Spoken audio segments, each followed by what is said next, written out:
Estávamos já falando de nomeação para o Supremo, quando eu me dei conta de que tem um aspecto da sua vida em Brasília anterior ao Supremo que nós praticamente não tratamos, que é a sua docência na Universidade de Brasília. Sim. O que você teria a dizer a respeito dela?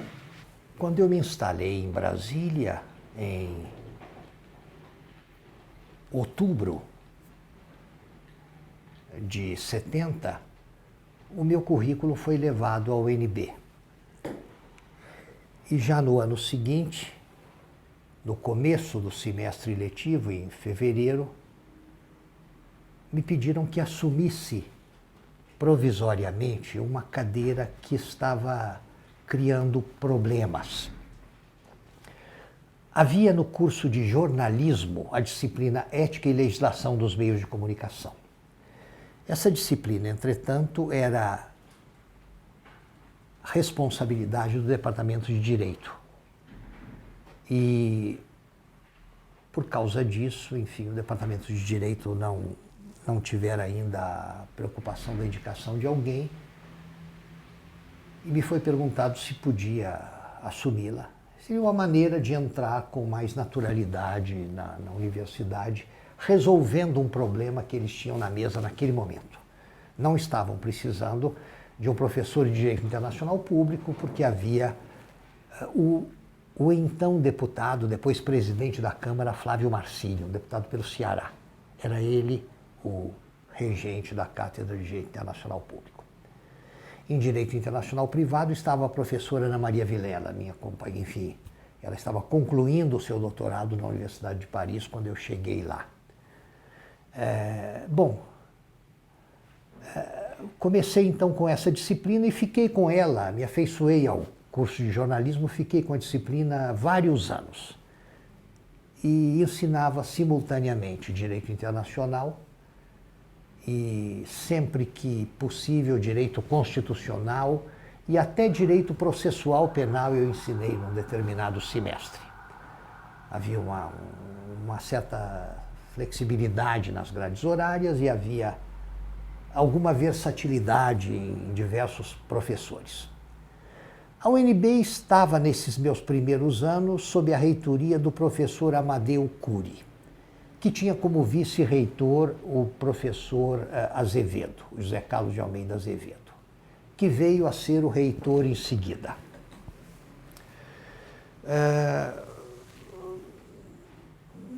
Há uma coisa que sempre me pareceu importante.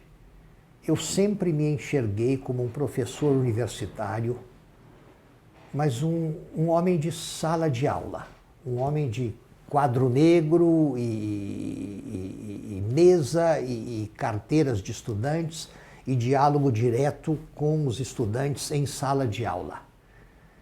Nada me parece mais cansativo do que uma reunião de professores universitários, uma reunião de congregação. As lembranças que eu tenho de reuniões desse gênero são muito tediosas. Enfim, mesmo assim exercia chefia do Departamento de Direito, depois a direção da Faculdade de Estudos Sociais, mas reduzia ao mínimo a carga de trabalho extra-sala de aula para mim e para os professores. Era um fenômeno também típico da UNB da época. A administração militar da universidade levara a essa loucura, a esse delírio, a essa aberração, que era suprimir, fizeram isso de propósito, suprimir a faculdade de Direito. Direito não é faculdade. Direito é um departamento que coexiste com o departamento de administração e o departamento de biblioteconomia, sob o manto de uma certa Faculdade de Estudos Sociais Aplicados. Um nome extravagante que se inventou na época, notadamente para vexar a Faculdade de Direito. Para dizer que a nova administração da universidade brasileira estava tomando aquele caminho, enfim, sinalizando o declínio do direito que foi, enfim, acentuado nos anos 70, não só no Brasil, lá fora também. É o período de maior depressão na história da Corte da Haia, os anos 70. Depois isso foi revertido, é claro, hoje a UNB tem a sua faculdade de Direito, como toda escola, como toda universidade normal. Mas, enfim, nos velhos tempos e sob a velha nomenclatura, eu chefiei primeiro o departamento de Direito, depois dirigi a Faculdade de Estudos Sociais e nunca me afastei da sala de aula. Nem mesmo nos 2 anos e meio, 2 anos e pouco de exercício do Ministério das Relações Exteriores. Era a única coisa que me fazia falta, a única coisa sem a qual eu não conseguiria passar o tempo, levar a vida. Eu tive no curso de comunicação, licionando essa matéria para a qual me designaram em caráter provisório, mas onde eu fiquei alguns anos, diversas pessoas que depois se destacaram no jornalismo em Brasília. E tive no curso de Direito inúmeros alunos em graduação e pós-graduação, 2 dos quais hoje no Supremo, Gilmar Mendes e Joaquim Barbosa. Gilmar foi o orador de uma das turmas de que eu fui paraninfo. Joaquim Barbosa foi meu aluno em pós-graduação. Vários ministros e ministras do Superior Tribunal do Trabalho foram alunos meus. Há um momento em que era difícil estar em Brasília, pertencer a uma certa leva de gerações e não ter sido aluno meu, por força de tantos anos, um triste privilégio da idade esse, por força de tantos anos de carreira docente. As lembranças que eu tenho da UNB são de variada natureza. As boas são as das salas de aula. As outras não são. Mesmo no exercício da direção do departamento, depois da faculdade, havia aquele problema da alocação de recursos, havia os debates permanentes com a alta administração da universidade, nem sempre fáceis. Havia outros problemas característicos daquele momento.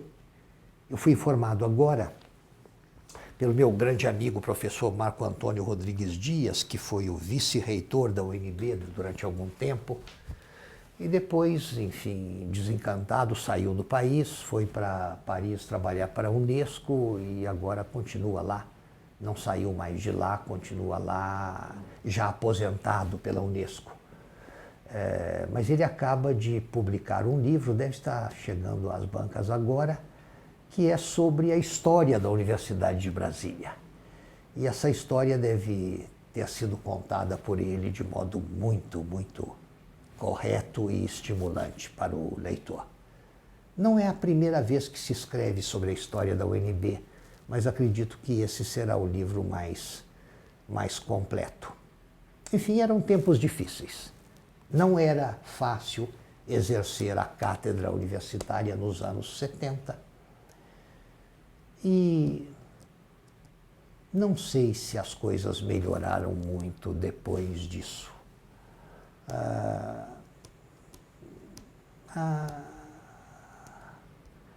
Sim, eu tenho a convicção de que a Universidade de Brasília proporcionou sempre e continua proporcionando hoje um ensino superior de primeira qualidade. Existem áreas, fora da área de humanidades, existem áreas em que ela chega a um nível de excelência. Mas o que ficou de melhor como lembrança da UNB é o contato com os alunos, é a vida em sala de aula, é a inalação do pó de giz. Falando em pó de giz, nesses últimos dias em São Paulo, eu comentava que nunca respirei tanto gás lacrimogêneo quanto nessas noites, porque eu moro aqui perto e vou e volto a pé. Então, esse tipo de ar que me traz lembranças da juventude voltou a ser respirado sem maior dano. Na realidade, isso não... Mas, enfim, há um efeito há um efeito de certos aromas sobre a memória humana. Nisso, se você me permite fazer uma provocação, já Sim. que o senhor tocou nesse assunto, na verdade uma dupla provocação, Sim. porque o senhor atuou profissionalmente, primeiro trabalhando internacionalmente junto à Cruz Vermelha, com relação a conflitos armados internos. Sim. Na mesma década, o senhor também lecionou legislação referente aos meios de comunicação, ética e legislação Sim. dos meios de comunicação. Hoje são categorias, de 20 anos para cá, são categorias que a gente fala com uma certa naturalidade, mas Sim. como naquela época eram vistas categorias como tortura e censura? Eu me lembro de que no ano de 1970, quando eu passei 3 meses na ponte entre a Haia e Paris, ultimando a minha tese, revistas europeias, entre elas Paris Match e outras mais, publicavam matérias de capa sobre o que se passava no Brasil. Me lembro de uma dessas matérias de capa que era uma entrevista de Dom Helder Câmara, né? Falando do fenômeno da tortura tal como instalada no Brasil naquela época, para que fins e em que circunstâncias. Quer dizer, não sei se havia internamente a preocupação de esconder o que se passava nos porões do regime, mas externamente não se escondia nada. Isso era de conhecimento público e fazia capa de revistas de ampla circulação, não de revistas especializadas ou de revistas politicamente dirigidas, não, mas de revistas mundanas de ampla circulação. Por exemplo, Paris Match. Por exemplo, Paris Match. Uma matéria de capa com Dom Helder Câmara reconhecendo a ocorrência sistemática de torturas no Brasil. E nos perguntavam a todo momento isso, né? Como é que se podia encarar o futuro no país, o que se podia fazer, se havia uma previsão de uma acomodação dos ânimos, de uma flexibilização do regime, de uma volta às eleições livres. E eu não costumava passar impressões otimistas aos meus interlocutores. Agora é curioso, alguns deles me tentavam consolar dizendo coisas também muito penosas sobre os regimes europeus. Eu me lembro de um notável funcionário da Corte da Haia, no tempo em que eu estava lá como estudante, como bolsista de doutorado, ultimando a tese, portanto no ano de 1970. E eu tinha como interlocutor o diretor-geral da biblioteca da Corte da Haia, que era um cidadão francês do meio universitário. E quando, numa das conversas com ele, eu dizia da minha falta de perspectivas, eu não sabia o que ia fazer. Voltando ao Brasil, eu não sabia o que poderia ser tentado como carreira, se me deixassem entrar em alguma, enfim. E falava, enfim, no fenômeno das ditaduras da América Latina naquele momento. E ele fez um comentário que eu não esperava ouvir. Ele falou, sim, mas pelo menos a sua ditadura lá nos trópicos, ela se assume como uma ditadura, ela não se esconde atrás de coisa nenhuma. O que você pensa que é isto aqui? Ele se referia à Holanda, da qual, diga-se de passagem, em sua maioria os juízes da corte e os funcionários não gostam como lugar. O que você pensa que é isto aqui? Isto aqui é a pior das ditaduras. É a ditadura de uma raça, a ditadura de uma religião, a ditadura de um modo obtuso de encarar a vida, a ditadura de uma atitude mesquinha diante da vida e da sociedade. E é uma ditadura que posa de grande democracia moderna e dá lições, pretende dar lições ao resto do mundo. Bom, eu achei que ele estava exagerando, ele padecia daquilo que na corte chamavam a síndrome de Roberto Ago, do nome de um notável jurista italiano que foi juiz na corte durante 9 anos e cuja ojeriza pela Holanda e pela cidade da Haia era tão grande a ponto de ele ter se recusado a dormir em qualquer lugar que não fosse um quarto de hotel, para deixar bem clara a sua transitoriedade no lugar. Eu achei que esse senhor, esse diretor da biblioteca, exagerava um pouco. Mas, enfim, no fundo, o que ele queria dizer, ele não queria insinuar absolutamente que aquilo lá fosse algo parecido com o que estava acontecendo no Brasil e em alguns outros pontos da América Latina na época. Ele só queria dizer que talvez nem todos os europeus tivessem autoridade para fazer a crítica feroz que faziam numa postura senhorial das ditaduras periféricas. Achei que era isso. Mas, enfim, era difícil ser brasileiro naqueles tempos. Me lembro, por exemplo, dos 3 anos da delegação brasileira à Cruz Vermelha, 74, 75, 76. Nós estávamos entre as delegações que eram, de um modo ou de outro, apesar do grande respeito que tinham pelos integrantes da delegação, a começar pelo embaixador Calero Rodrigues, que era um dos brasileiros mais estimados no círculo diplomático e no círculo jurídico do mundo todo.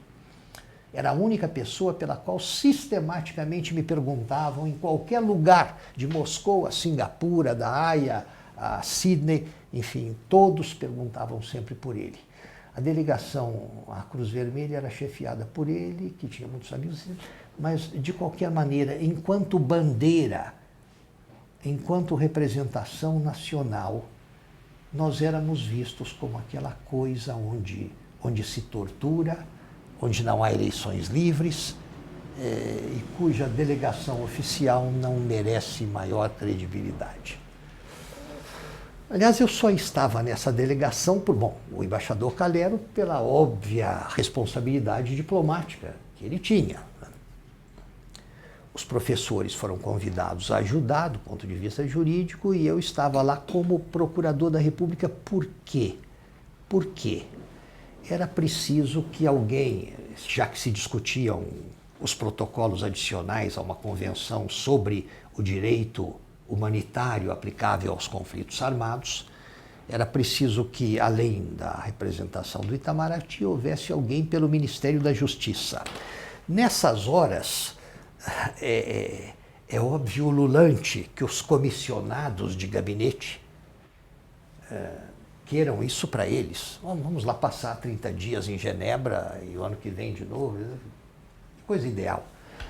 Mas no momento em que se tratava de responder ao Itamaraty dizendo quem representaria o Ministério da Justiça, o governo Médici estava terminando, estava com os dias contados e não se fazia uma ideia clara do que pensava e queria o general Geisel para a composição do seu Ministério da Justiça.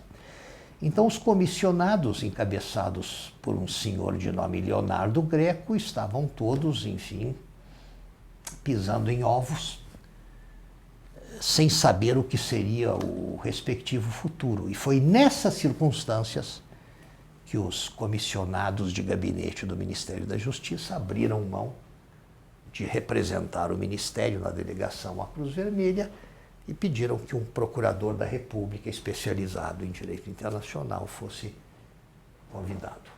Só por isso eu estava lá. Integrei a delegação durante 3 anos consecutivos, 74, 75 e 76. O último ano, 77, estávamos prontos para ir lá encerrar os trabalhos, o embaixador Calero Rodrigues em Varsóvia, arrumando as malas, eu próprio em Brasília, os professores em São Paulo, no Rio, quando fomos avisados que o general Geisel e o general Golbery haviam decidido que não haveria delegação do Brasil como nas outras sessões. iam se limitar a mandar um oficial da Marinha, assessorado por um diplomata de hierarquia média, para representar o Brasil, para que a cadeira não ficasse vazia. Mas não haveria delegação, como nos anos anteriores, porque o governo parecia não estar satisfeito com o trabalho da delegação brasileira, que se acomodara demais às diretrizes gerais, ao espírito da convenção e dos protocolos. E o resultado dessa poda de última hora, que representou então o embaixador Calero, ficou em Varsóvia, nós outros ficamos no Brasil. E o resultado disso foi que essa quase delegação brasileira, entre outros episódios, num voto relacionado com um certo dispositivo sobre proteção de vítimas de conflitos armados internos, houve dezenas e dezenas, cento e tantos votos a favor do dispositivo, uma dúzia mais ou menos de abstenções, incluindo Estados Unidos da América, Grã-Bretanha, e 2 votos contra, Israel e Brasil. Aquilo lá, enfim, fez com que o Itamaraty pedisse o sais, enfim, as pessoas estavam estarrecidas. O que aconteceu? Que vexame foi esse? O que fez a nossa pretensa delegação? Aquilo nos deixava pessimamente mal aos olhos de toda a comunidade internacional. Israel terá lá suas razões para votar como vota. Às vezes não conseguindo contar sequer com a parceria dos Estados Unidos da América. Mas nesse caso, não contando com a parceria dos Estados Unidos da América, contara, entretanto, com a do Brasil. Foi um vexame de todo tamanho.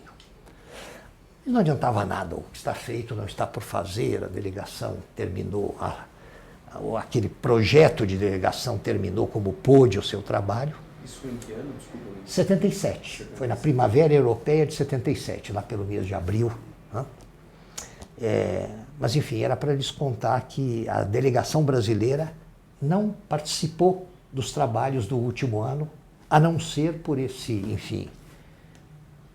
por essa forma sincopada de delegação que proferiu esse voto, que deixou a diplomacia brasileira numa situação de grande embaraço. Além da atuação do senhor no UNB, o senhor também atuou no próprio Itamaraty. O senhor chegou a dar aulas? Né? Sim. Veja. Do Branco? Olha só. Em 74, o embaixador do Brasil em Genebra era o embaixador Ramiro Saraiva Guerreiro, que viria a ser o chanceler do governo Figueiredo. O embaixador Guerreiro era o nosso representante em Genebra, junto aos organismos todos das Nações Unidas, e o GATT e tudo mais. É um posto de grande prestígio dentro da diplomacia brasileira. E foi o embaixador Guerreiro quem socialmente nos recebeu, aos delegados brasileiros da Cruz Vermelha. Marota Rangel, Dulce de Abranches, eu próprio, embaixador Calero, outros diplomatas, Regis Novaes, Vitória Cliver, Vilarini Pedroso. E lá ele me conheceu e sabendo o que eu fazia, o que eu ensinava na UNB e quais eram as minhas responsabilidades na Procuradoria-Geral da República, perguntou se eu não aceitaria licionar no Rio Branco, me contando o que estava acontecendo. O Rio Branco estava finalmente se deslocando do Rio de Janeiro para Brasília. O Itamaraty se deslocou com a mudança da capital, mas algumas instituições do Itamaraty ficaram no Rio. E creio, incluindo o Instituto, e creio que o Instituto foi a última a se transferir. fazendo isso só no ano de 75 para 76. O embaixador Guerreiro me contou, ainda em Genebra, né, que os professores do Rio Branco, no Rio de Janeiro, não pareciam nada animados com a ideia de se deslocarem do Rio para o Planalto Goiano. E que, portanto, ele não teria corpo docente no Instituto Rio Branco. Ele já sabia, àquela altura, que ele seria o novo vice-ministro. O general Geisel estava escolhendo Azeredo da Silveira para chanceler e Azeredo da Silveira pedindo a Saraiva Guerreiro que fosse o secretário-geral das Relações Exteriores, portanto, o vice-ministro. Então, Guerreiro já se preocupava com essa questão do Instituto Rio Branco e procurava constituir um novo corpo docente. Algum tempo depois, eu estava em Santa Rita do Sapucaí, quando recebi um telefonema dele, que já estava instalado na Secretaria-Geral, né? Confirmando o convite. Tínhamos trocado ideias sobre outros professores que poderiam ajudar. E assim se constituiu, então, o corpo docente do Instituto Rio Branco na sua nova fase, na fase Brasília. Eu assumi Internacional Público, o padre Aleixo, filho um jesuíta de grande sabedoria, filho do Dr. Pedro Aleixo, irmão da Heloísa, que dirigiu o museu, Heloísa Lustosa, que dirigiu o museu no Rio de Janeiro. O padre Aleixo assumiu Sociologia, a Ana Maria Vilela pegou Direito Internacional Privado, professores de língua, línguas, todos muito bem recrutados para inglês, francês, espanhol, mas também chinês, mandarim, árabe. Compôs-se um bonito corpo docente para o Instituto Rio Branco. E lá eu estive o tempo todo, mesmo nos 2 anos e pouco de chancelaria, eu dava aulas regulares no Instituto. Eu saía do gabinete, atravessava o corredor, suspenso, e ia dar aula 2 vezes por semana no Instituto Rio Branco. É também uma bonita lembrança, quer dizer, quando anos mais tarde eu fui assumir o Itamaraty, eu tinha consciência de que chegava a uma casa onde tinha muitos amigos. Quem ali não era meu ex-aluno ou aluno atual, tinha sido examinado por mim naquele curso de altos estudos que eles fazem numa certa altura da carreira, ou tinha amizade comigo por alguma outra razão. Quer dizer, talvez eu tenha sido, em toda a história do Itamaraty, dentre aqueles que ocuparam o Ministério do Exterior sem serem eles próprios diplomatas de carreira, eu tenha sido o mais próximo da casa dentre os forasteiros, por outras razões. Né? E também do Itamaraty, do Rio Branco, as lembranças que tenho são as melhores. Mas, ministro, antes do senhor ser... Chegaremos já ao tempo do senhor como ministro das Relações Exteriores. Agora chegar o momento que o senhor se torne ministro supremo. Sim. Como é que o senhor descreveria a maneira como o senhor se tornou ministro supremo?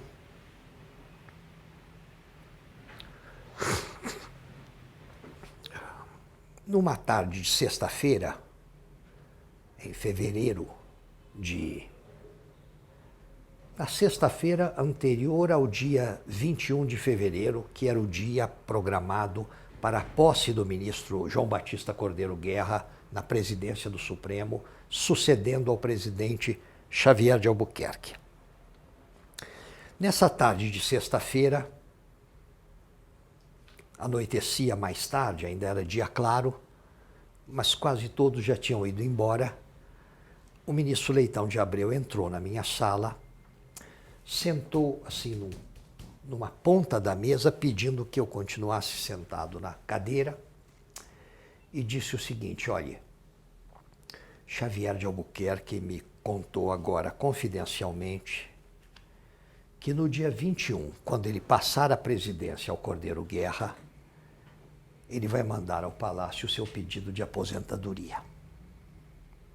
Xavier terminava a presidência com 56 anos recém-completos. Era muito novo ainda.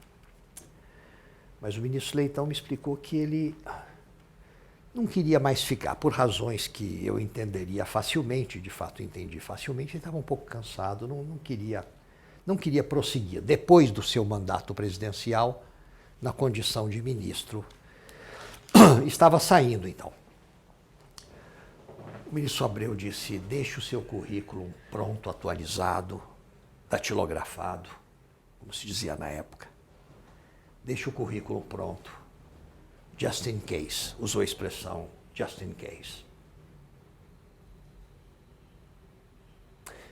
Certo, enfim, não disse mais nada, falei, deixo. Ele foi embora, foi para casa. Agora, eu tinha perfeita consciência do que ele pretendia fazer naquele momento, pelo que disse. Sabia também que a decisão era dele. O presidente da República não teria nada que ponderar e dificilmente ponderaria qualquer coisa. Aceitaria. Então eu me lembro de que no dia seguinte não falei uma sílaba a ninguém.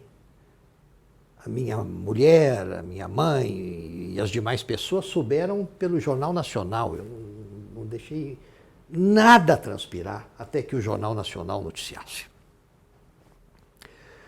E o Hélio Gaspari noticiou na revista Veja, ele pessoalmente escreveu a matéria de uma página. Mas naquele sábado de manhã eu andava, como fazia sempre, andava por um desses parques de Brasília e refletia sobre isso. Bom, provavelmente então ele vai me mandar para o Supremo nesta vaga. E se eu entrar no Supremo ao completar 39 anos, considerando que os dois que lá no comecinho do século XX entraram antes, Alberto Torres com 36 e Epitácio Pessoa com 37, em 1901 isso. Nenhum dos dois ficou muito tempo. Epitácio iria depois para a política, para a presidência, depois para a Corte da Haia. E Alberto Torres era um jurista jornalista, achou o Supremo chatíssimo e ficou 6 anos e pediu as contas. Eu falei, se eu ficar, eu permanecerei 31 anos, batendo todos os recordes de permanência. 31 anos cravados. Mas me lembro de que, dias depois, já depois da posse, uma amiga lá de Brasília dizia, você não fica 31 anos de jeito nenhum. O que ela talvez não imaginasse é que eu sairia 2 vezes. 2 vezes. Mas, enfim, eu achei aquilo me dava grandes responsabilidades. Me lembro das pessoas que festejaram, de como eu gostava do fato de que as pessoas que festejaram aquela indicação precoce fossem as que festejaram, jornalistas, como Isolando Carneiro, Hélio Gaspari e outros. E pessoas do meio jurídico e do meio universitário. Me lembro também de que, na época, o vice-presidente da República era o doutor Aureliano Chaves, mineiro também, do sul de Minas. E houve quem fizesse uma associação, quem sabe se essa conterraneidade tem alguma coisa a ver. Não tinha nada a ver, não tinha nada a ver.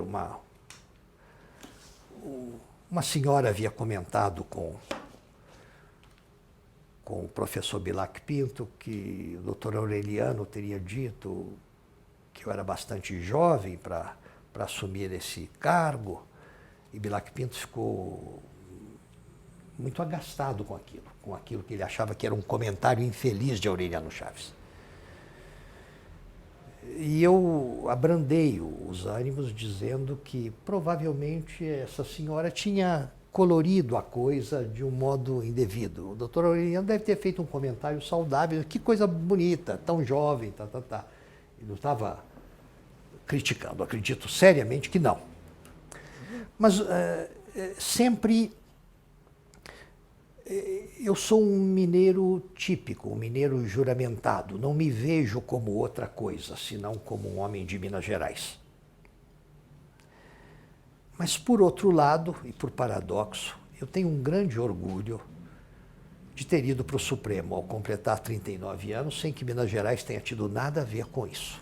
A não ser pelas minhas origens e pelas minhas, enfim, por aqueles nomes associados ao meu, que enfim, dos quais eu me orgulhava tanto. Mas, enfim, no processo ali, eu fui nomeado por um presidente carioca, de origens paulistas e gaúchas, quando o condestável, o tomador de decisões, era um rio-grandense ilustre, o meu nome aprovado pelo Senado sob a liderança de um pernambucano ilustre, Nilo Coelho, que se deslocou do Senado quando soube que eu não estava nem aqui nem ali, mas estava na Catedral de Brasília, na missa relativa ao assassinato do procurador da República em Pernambuco, do procurador Pedro Jorge, que foi assassinado em Olinda pelos artífices do escândalo da mandioca, aquele episódio envolvendo recursos do Banco do Brasil. Nilo Coelho, então sabedor de que eu estava na catedral, foi para a catedral me comunicar a aprovação do nome, etc. E isso me deixou extremamente feliz. Enfim, a coreografia da coisa toda envolvia cariocas, gaúchos, sobretudo, e pernambucanos, e não tinha a ver com as minhas origens. Enfim, me pareceu excitante esse fato. Se o senhor me permite fazer a ligação dessa narrativa com uma resposta que o senhor deu anteriormente. Ao menos ao ministro Leitão de Abreu, o senhor alguma vez havia, ainda que sutilmente, sugerido que estaria à disposição se convidado fosse, que aceitaria se convidado fosse? Jamais, jamais. E eu tenho a impressão de que ele me veria com maus olhos se eu tivesse feito isso. Nilson Naves, que também era um colaborador dele, e que veio a ser ministro do Superior Tribunal de Justiça e presidente, jamais articularia uma sílaba sobre a possível pretensão ou desejo disso ou daquilo. Com pessoas como Leitão de Abreu não se falava dessa maneira. Não se, ele decidiria, enfim. Era como presumir, e com razão, que ele tinha na cabeça todos os dados e informações possíveis e saberia o que é melhor para o país, para o tribunal, para a biografia dele próprio. Nada.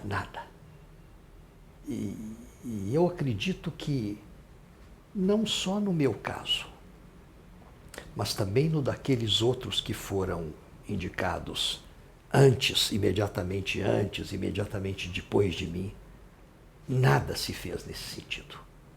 O máximo que pode ter acontecido é uma terceira ou uma quarta pessoa soprar obliquamente aos ouvidos de alguém que, olha, por que não levar em conta aquele nome? Isso para lembrar aqueles que não estavam ali perto do poder. Isso, se eu bem entendi a pergunta do Rafael, eu lembro da categoria que o senhor articulou mais cedo, na entrevista, que era, concordo que não se pleiteia o cargo de ministro supremo, mas existem maneiras de se fazer perceber que, em sendo convidado, seria muito bem recebido. Então, acho que eu reformularia a pergunta dele da seguinte maneira: o senhor chegou a dar algum sinal de que, se o senhor fosse cogitado, o senhor receberia bem? Nada. Então, nesta conversa onde o ministro sentou na mesa e pediu para arrumar o currículo, foi pela primeira vez que o senhor cogitou a possibilidade de se tornar ministro? Foi porque tempos mais tarde, eu fiquei sabendo pelo professor João Carvalho, que era esse chefe de administração da Casa Civil, eu fiquei sabendo por ele que num despacho relacionado à nomeação do meu antecessor imediato, que foi o ministro Aldir Passarinho, o ministro Leitão havia dito alguma coisa. O professor nunca antes, ele guardou um silêncio tumular. Não pretendeu absolutamente me agradar ou recolher dividendos de ser o porta-voz de uma notícia excitante. Mas depois de tudo consumado, creio que depois até da minha posse no Supremo, não, seguramente antes, mas depois da nomeação, da indicação, quando eu estava já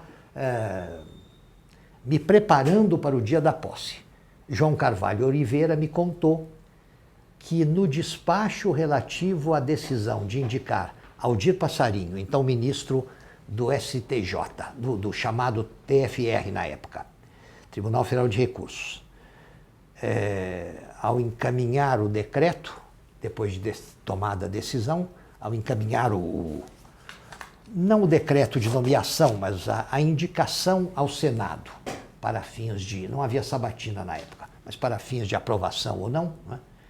O ministro Leitão de Abreu disse, creio que pela primeira vez ao presidente do Figueiredo, que numa próxima vaga que acontecesse no Supremo, ele queria que alguém de lá, do Palácio, que já estava ajudando a tomar certas decisões em determinados domínios, fosse para o Supremo.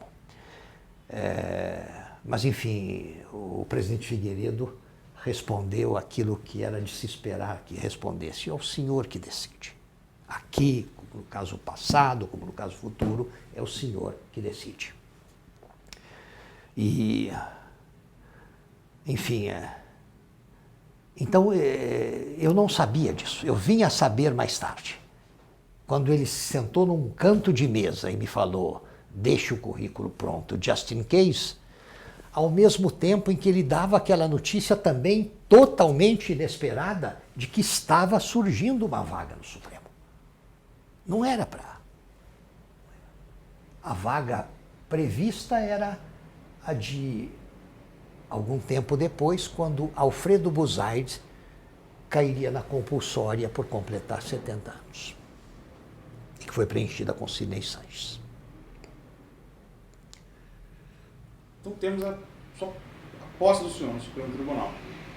Como é que foi? O senhor já tinha sido assessor no Supremo, não era...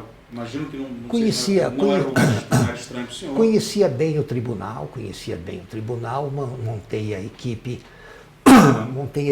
com grande rapidez. A essa altura, o ministro Supremo já tinha direito a 2 assessores. Como foi a montagem do seu gabinete? Eu herdei uma assessora de notável qualidade, herdei do ministro Xavier de Albuquerque, doutora Joyce Santos Barbosa, que vem a ser sobrinha ou sobrinha neta de Carvalho Santos, aquele grande civilista, autor daquela obra em incontáveis volumes. Eu herdei a doutora Joy do ministro, e ela esteve comigo o tempo todo, até... e recrutei um recém-formado, aluno meu na UNB, paraninfado por mim na UNB, de nome Paulo Gustavo Gonet Branco. Hoje ele edita livros de direito constitucional em parceria com Gilmar Mendes, Inocêncio Coelho, é uma figura de grande... é procurador da República de carreira. Ele deixou o meu serviço no Supremo justamente quando foi aprovado no concurso para procurador da República. Depois tive outros assessores, todos eles recrutados entre pessoas muito jovens, alunos meus da UNB, ao saírem do forno. Houve uma vez em que um grande amigo, dentro do próprio tribunal, ele não estava ainda no tribunal, viria depois, mas um grande amigo me recomendou o nome de alguém para me assessorar, que era um desembargador aposentado. Eu falei, eu não conseguiria ter como auxiliar alguém a quem eu tenha que chamar de senhor. Eu acho chato isso. Não, me constrange. Eu prefiro um ex-aluno, na faixa dos 20 anos, E é tão fácil escolher pessoas muito boas entre os recém-formados da linha de frente da universidade. Enfim, com todo respeito e com a convicção de que esse desembargador aposentado tem tudo para prestar um excelente serviço, mas me constrange um pouco. Me constrange ter como assessor alguém mais velho que eu e que vai, enfim, que eu vou ter que chamar de senhor, porque eu não conseguiria fazer de outra forma, ainda que ele dissesse. A equipe sempre foi montada nessa base, ex-alunos meus e ex-alunos recém-saídos da universidade. Quanto à equipe de apoio, ela sempre se compôs, porque o Supremo, muito antes de se falar em nepotismo, o Supremo já tinha uma história exemplar. Não havia ninguém no tribunal, nas últimas décadas, é claro, ninguém no tribunal que tivesse sido recrutado para cargo em comissão por conta de qualquer relação de parentesco ou de amizade extra-trabalho. Sempre foi assim, quer dizer, o Supremo era um exemplo luminoso que o restante da justiça do país não seguia de maneira nenhuma. Estava todo mundo se lixando, por exemplo, do Supremo, e o nepotismo campeava solto dos tribunais superiores aos tribunais de alçada dos estados e aos foros de primeiro grau também. Só nos últimos anos foi que as diversas medidas legais condenatórias do nepotismo obrigaram o esquema judiciário todo a seguir um exemplo que o Supremo já dava há décadas. Então, por conta disso, a equipe era toda recrutada entre a equipe técnica, entre funcionários da casa, funcionários concursados de carreira. Assim, as datilógrafas, a chefe de gabinete, o motorista.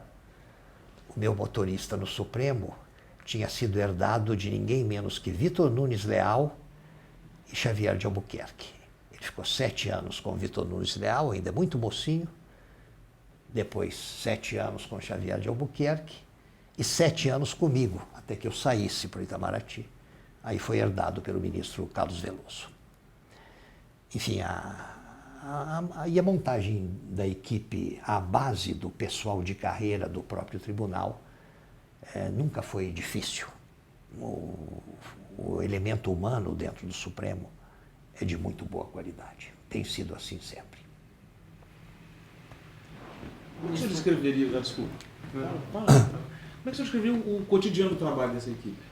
Como é que funciona o gabinete de um ministro supremo? Ou como funcionou o do senhor? E se o senhor notar diferença entre funcionamento nas duas passagens, porque a dinâmica do tribunal é diferente? Não, entre as duas passagens, não. O tribunal era menor. A assessoria, na minha segunda investidura, já eram 3 ou 4 os assessores. Havia 2 assessores principais e 2 outros, e sempre aí recrutados entre ex-alunos meus. A composição do gabinete também era maior. Na segunda investidura já havia alguns recursos de informática, mas muito poucos. Ainda era na máquina de escrever, na IBM, que se compunham os textos, com todas aquelas consequências. Errou uma vírgula, volta, escreve tudo de novo. Havia uma tecla corretora, era um trabalho artesanal. Não houve grandes alterações. Houve um pequeno crescimento da equipe na segunda investidura. A não ser por isso, sim, a carga de trabalho do tribunal aumentou muito. Aumentou. Quando eu entrei, ainda era possível manter o serviço relativamente em dia. Quando entrei pela segunda vez, não tinha jeito. Não tinha jeito. E quando saí, indo para a Haia em 97, eu recebi a notícia de que a situação se agravava a cada dia mais. A que o senhor atribui isso à Constituição? Não ao crescimento natural da sociedade brasileira e ao fato de que... Não é a Constituição. A Constituição assegurou muitas coisas mais, sem dúvida, mas são coisas que estão a cargo de outros ramos do poder ou da primeira instância da própria justiça ou de outros tribunais. Eu não diria que o agigantamento da carga de trabalho do Supremo tenha sido causado pela Constituição de 88. Ele foi causado, sim, pelo crescimento brutal da sociedade brasileira, da população brasileira, da economia brasileira e, consequentemente, da litigância entre brasileiros, além do comportamento reprovável do Estado brasileiro em todos os seus níveis. Do município de São Paulo e outros menores, a União Federal... O comportamento da advocacia de Estado não é o mais exemplar. Não é o mais exemplar e é o principal responsável pelo inchaço da máquina, pelo excesso de trabalho que tem a justiça brasileira, porque, veja, o que há de mais patológico nisso é simbolizado pelos precatórios. Esse nome é quase obsceno. Em todas as nações que se assumem como democráticas e como estados de direito, o Estado conduz a sua relação com os particulares de um modo correto e saudável. Se o Estado causa dano a um particular, seja ele um funcionário seu, a quem se dá um tratamento que a lei não admite como correto, seja, sobretudo, se o Estado causa dano a um particular por conta de atropelá-lo com veículo público e, mais ainda, de desapropriar o que é dele para construir um viaduto, ou lá o que seja. Em todas as nações que se orgulham do seu comportamento, paga-se a esse particular o que lhe é devido. E paga-se de imediato, sem tergiversar. Aqui não. Aqui entre nós a prática é totalmente outra. O Estado lesa o particular, de algum modo, e não se compõe com ele. Espera que ele, particular, perca a paciência e vá à justiça, onde ele ficará de 5 a 15 anos, mas eventualmente 20, 30 anos, há casos. Até ganhar. Naturalmente ele ganha. Qualquer criança, qualquer primeiranista de direito veria desde o início que ele tem toda a razão nesse confronto. Então, ao cabo de 5 a sabe Deus quantos anos, ele ganha o seu processo. Recebe então aquilo que lhe é devido? Não. Recebe um papel intitulado precatório, que não significa absolutamente que no ano seguinte ele vai receber isso. Até porque os grandes caloteiros estatais do Brasil contemporâneo são justamente as maiores potestades econômicas, a começar pelo Estado e pelo município de São Paulo, seguidos dos estados de Rio de Janeiro, Rio Grande do Sul, Minas Gerais, etc. A União está tentando se pôr mais ou menos em dia. Isso infla o foro. A maneira de proceder do poder público no Brasil infla o foro. De um lado, o legislador, enfim, os professores costumam nos ensinar desde os primeiros dias do curso de Direito. Toda demanda judicial é o resultado de duas pessoas estarem lendo a lei e entendendo coisas diferentes, cada uma entendendo que a lei lhe dá razão. Ora, se isso acontece com tanta frequência, é porque a lei não é unívoca, ela induz ao erro, ela induz a dupla, a tripla interpretação. Então nós temos sim um problema do excesso de normas e da incongruência parcial dessas normas, e temos mais grave ainda o problema do comportamento do Estado em juízo. Foi por isso que se agravou a carga do Supremo. Foi por isso que se agravou a carga do Supremo, que mesmo com todas as restrições, com todas as transferências de competência que foram feitas ao longo desses anos ao Superior Tribunal de Justiça, e com todas as válvulas de controle do acesso fácil ao Supremo Tribunal, com tudo isso, a vida deles continua a ser um sacrifício permanente. Permanente. É por isso que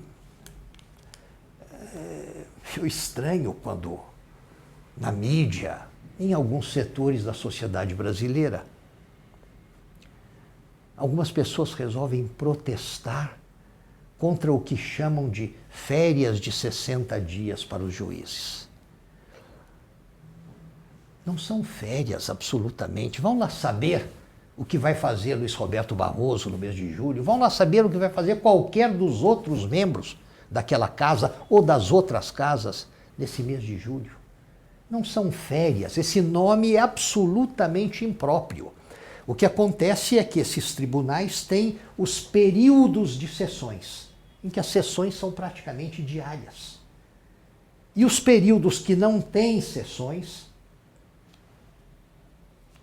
e que são aquilo de que eles dispõem para ler as coisas, entender as coisas e decidir sobre as coisas. Quer dizer, chamar de férias o período em que não está havendo sessão todo dia é uma gravíssima impropriedade verbal. Vejam a agenda da Corte da Haia. Essa tem uma carga de trabalho menor, sem dúvida, mas também carregada. Cada processo na Corte da Haia é o que seria no passado uma guerra. O acórdão é um volume espesso. Os debates e arrazoados são vários volumes em biblioteca. A Corte da Haia, vejam, o ano tem 52 semanas. Eu calculei pela média. Na Corte da Haia nos reunimos durante 11 a 15 semanas, dependendo do ano. 11 a 15 semanas. Isso quer dizer que nas restantes semanas do ano, largamente majoritárias, os juízes da Haia estão de férias? É óbvio que não. Durante o período de sessões, a energia de que essas pessoas dispõem mal dá para acompanharem as sessões, debaterem nas sessões, ouvirem e falarem nas sessões. E os períodos entre sessões, que ocupam, portanto, 40 e poucas semanas do ano, são períodos de trabalho, só que de um trabalho que não se faz em sessão pública ou em sessão fechada, mas se faz em gabinete. É a leitura de memoriais, é a leitura de razões, é a leitura de provas, é a redação de votos. Então a coisa está sendo muito mal articulada quando se coloca diante do público brasileiro esse debate. Será que os juízes devem prosseguir tendo 60 dias de férias? E aí vem alguém com mais infelicidade ainda, não, isso é que é justo sim, e seria ideal se todos os trabalhadores tivessem 60 dias. Não é isso, santo Deus, não é isso. Os juízes brasileiros não têm 60 dias de férias. Eles apenas têm 2 períodos de 30 dias em épocas diferentes do ano em que não há agenda de sessões. Apenas isso. Considerando ainda por cima que as sessões do Supremo e dos demais... As sessões de todos os tribunais brasileiros são necessariamente públicas, por imperativo constitucional. Se pelo menos fossem sessões fechadas, como acontecem nos tribunais lá fora, em que o sujeito pode cochilar eventualmente, sair para o banheiro e voltar depois de uma hora e... Não. Aqui são sessões constantes, acompanhadas a cada instante por uma massa inumerável de pessoas que têm interesse em acompanhar aquilo, em fiscalizar aquilo. Enfim, isso para lhes dizer que eu não acho que esteja bem colocado diante da opinião pública esse debate sobre férias de magistrados no Brasil.